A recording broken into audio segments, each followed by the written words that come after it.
Hey everyone, this is Dan Annis with week one of immersive application deployment.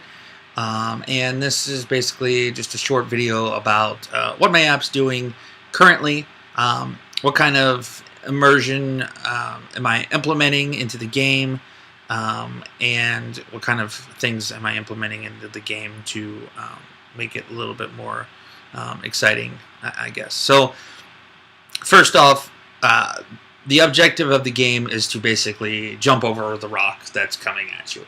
It's a pretty exciting game, pretty intense, not really. The man jumps, a ball comes. As you, over time, there'll be some health points that come across that if you time it right, you can jump over the ball and gather the health point to increase your life. Right now I'm down to 1 because I've already hit the ball twice. And once you run out of lives, game over. Or you win the game by getting to 8 currently is what it's set at. So game might be exciting in the beginning because you're trying to challenge yourself to try to figure out the game. But other than that, after you beat it, it's kind of boring. So there's no levels or anything like that. So what am I going to do to change that and make it follow my immersive element, which this game is more on a tactical level because there is some sort of skill involved. And as you perfect that skill becomes valuable into getting further in the game. So what I'm going to do to change the game to make it a little bit more exciting or more challenging is to start off, make it inviting, make it easier in the game, make it easy to get your first 10 points. So we're going to make the ball smaller, and as time goes by, the ball will slowly get larger to make it harder to jump over. And we're also going to implement a speed in there as well. So as the game progresses, as you get further, the ball comes at you a lot quicker. So this will take a little bit of skill, a little bit of timing, a little bit of adjusting to try to figure out, okay, the ball's increasing, the speed's increasing. At what point do I need to jump? It's like hitting a baseball, depending on the speed or whatever, when do you swing the bat.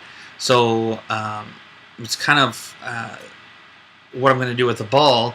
And then the health points too, I'm going to make them a little bit more inviting in the beginning to where you can increase your lives or your health. And then as the game gets harder, ball gets bigger, ball gets faster, health points will be less and less. So the objective is to how many successful jumps over the ball can you get before you die, or before you lose all your health points, whatever you want to call it. So that's kind of what I'm going to do. How is that going to go as far as the implementing it? I'm not real sure. I know that Sprite Kit's definitely new for me. Gaming is definitely new for me. I've played games, but I've never really had much interest in coding games. So this is all new. It's actually kind of exciting. But I do need to adjust my function for speed. Right now it's 1 speed, so I'll have to put a loop in there to where it's increasing over time, maybe a second or 3 seconds or some crazy number. And then also add additional sprites to where my boulder will increase in size through time.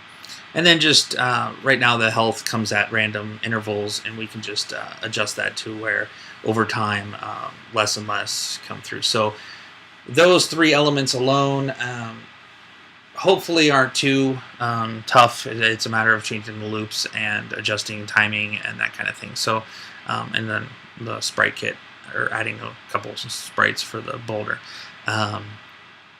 So ideally that's what it would look like. Hopefully this would provide a little bit more of an inviting game and challenge the user to get a higher score the next time. I think as they progress in the game, as they get to 20 and they realize the ball gets faster and bigger and they die real quick, they're going to want to come back and try it again, knowing that that's happening. They're going to tweak their timing, they're going to tweak their rhythm, they're going to tweak, at what point do they jump in order to get further in the game. And then when they hit the 50 mark or whatever, that creates the ball, as big as it is and as fast as it is, and not having any health points, how do you accomplish successfully getting further in the game? So once we add leaderboards and achievements, that should also draw the folks into playing the game a little bit more. But other than that, that's the plan. That's my app, and hopefully we can get it done next week. So I'll talk to you guys later.